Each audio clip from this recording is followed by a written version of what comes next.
Após esse período da última Alcada Falso, em 1934, é que ela publica A Mulher Eterna, que é esse livro que está aqui nas nossas mãos. Então, aqui eu estou fazendo uma leitura da introdução do livro para a gente ir acompanhando durante esse mês, pouco a pouco, e fazendo uma leitura conjunta para você que está em casa, para você que já adquiriu o livro, para você que tem o PDF. Foi lançado ano passado, em conjunto com outros 2 livros.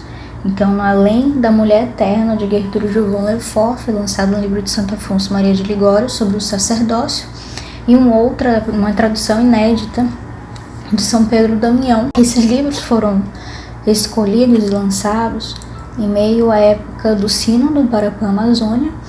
Então, naquele momento, como um grupo, como um centro de Manaus, como um centro do Amazonas, a gente ficou se perguntando o que a gente poderia fazer naquela época para que a gente também desse a nossa resposta sobre aquelas questões levantadas em relação ao celibato sacerdotal, sobre a missão e o papel da mulher na igreja, qual que é a essência da vocação da mulher e como ela pode exercer na igreja, a questão do diaconato feminino que estava sendo levantado.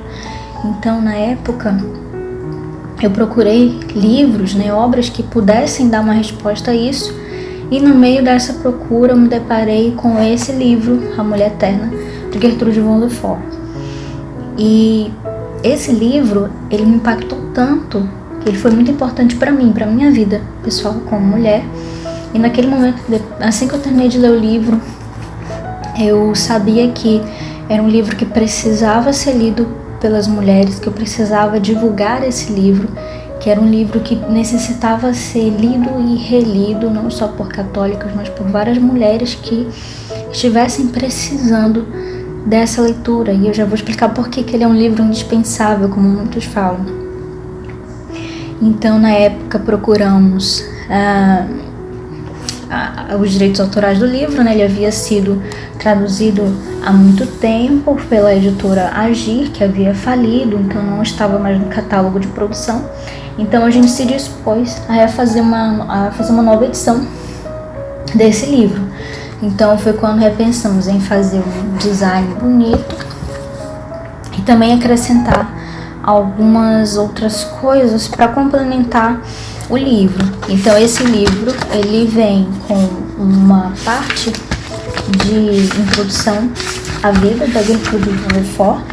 Para a gente entender o livro, a gente precisa entender um pouco da vida dessa mulher, muito interessante, que é pouco conhecida no Brasil, é pouco conhecida na América Latina, mas que é muito importante, por exemplo, para a literatura alemã.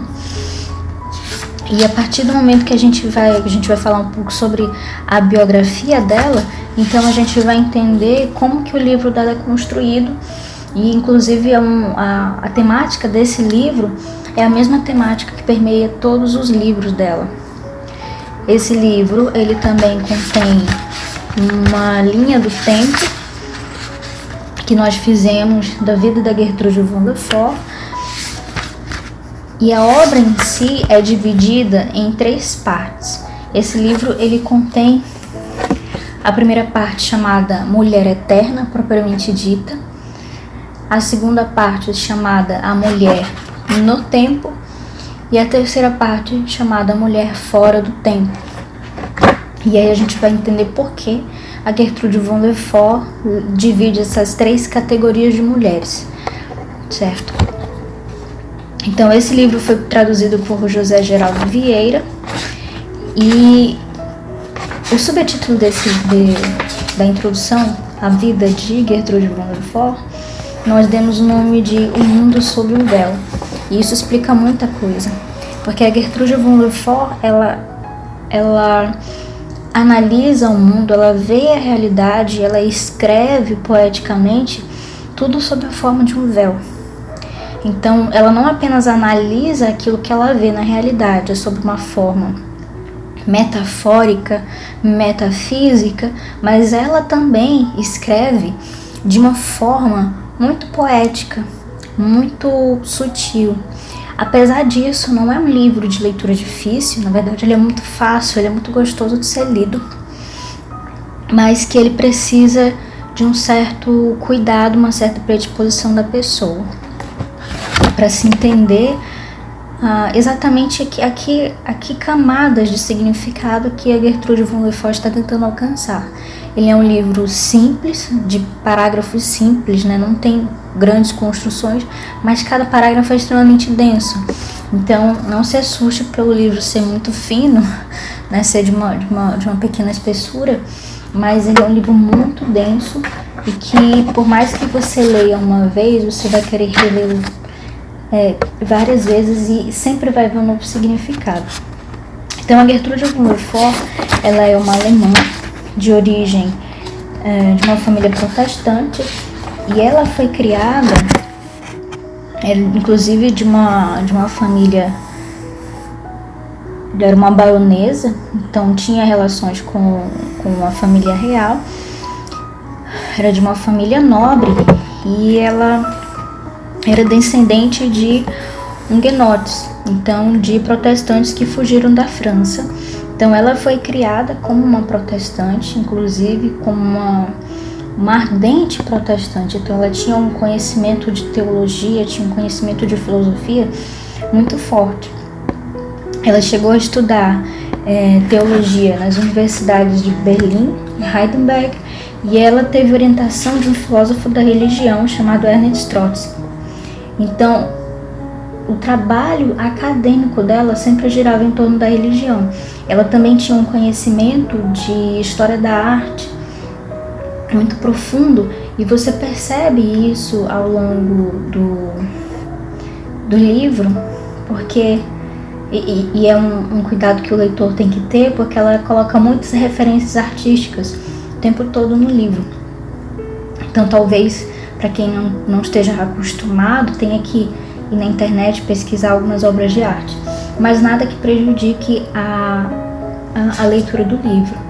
Na verdade, essa é a essência do livro, é uma das partes mais bonitas do livro, porque ela usa a própria arte, a história da arte, para demonstrar como o feminino foi interpretado ao longo da história, como o feminino foi visto, admirado, apreciado, e ela vai desvelando, ela vai mostrando, levantando o véu de como que acontece a manifestação feminina das coisas ao longo da história, mesmo sob aspectos escondidos. Então, a Gertrude, ela já tinha um conhecimento de história da arte, já tinha um conhecimento de filosofia, de teologia, bastante avançado.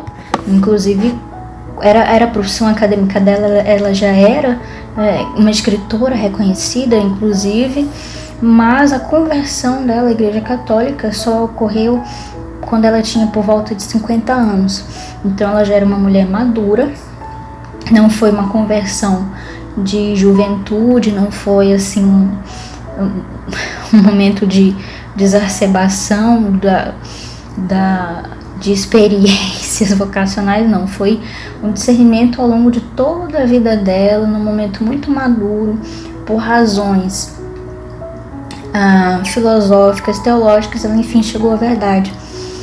Inclusive, nesse momento da vida dela, ela chegou a viajar para a Itália, passou algum tempo na Itália, e foi justamente em Roma, na Itália, que enfim ela se converteu. E o primeiro livro que ela escreveu, O Véu de Verônica, em 1928, é como que uma ficção autobiográfica. E Verônica é uma mulher, né, que representa a própria Gertrude von Le Fort. É uma ficção, mas na própria ficção você percebe que a Verônica que se converte na história, na verdade, é a própria história da Gertrude se convertendo. Então veja que, mesmo no primeiro livro que ela lançou após o período de conversão, o nome Véu de Verônica, nós temos o tema do véu, né, do véu de Verônica, o tema de como as coisas na história estão veladas. Então, o tema da revelação, isso é muito forte nela. E já ali, no Véu de Verônica, você vê uma história que retrata o feminino como um pilar invisível da história, como ela chama.